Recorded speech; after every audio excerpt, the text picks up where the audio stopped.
host team, specifically for the North Carolina Conference. I serve on the commission for the General Conference in my role. There's another person in the Western North Carolina Conference, so also both of us serve in the commission, so we are the co-chairs of the local host team. The both of us have other co-chairs that are like for North Carolina, so if that made sense.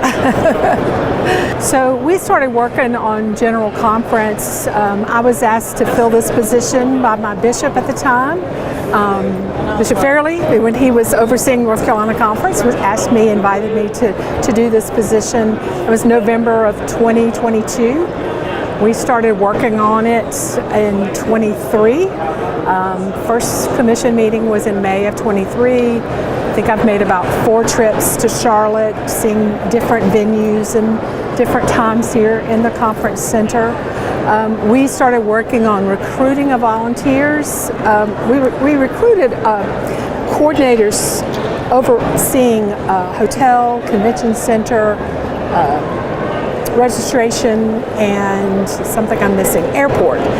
The 4 of those were recruited in both of our annual conferences, so North Carolina people, Western North Carolina people, and then those coordinators, we also formed our lead team of the local host, for local hosting.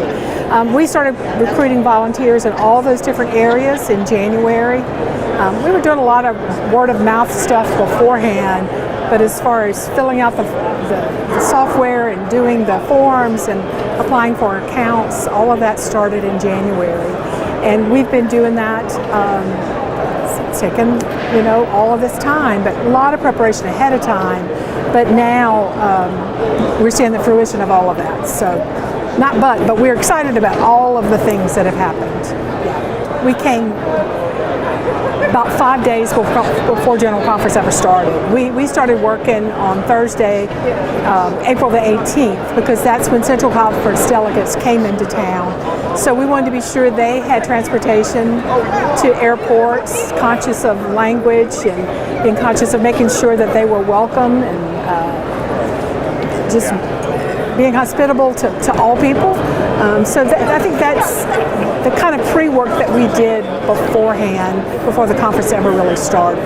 I've been a General Conference delegate since 2008, and this particular General Conference, I'm not a delegate, but I've been one for all of these other times. So I've seen that side as a delegate.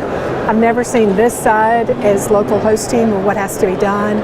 But it's scheduling of volunteers. We have we were trying to calculate yesterday, probably at least 1,000 people who've been volunteers, either through the different shifts that have to be covered from 6:30 in the morning till 7 o'clock at night. I think it's all of the many pieces. I guess so it's not one specific thing, but it's all of it together.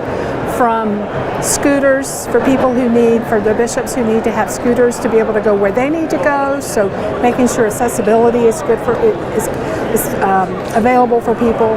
Also being able to think about help.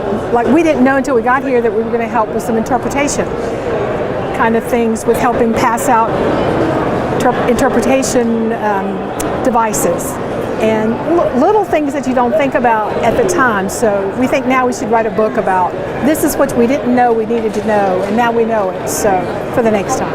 I think the one thing I would say is this does not happen with just a few people.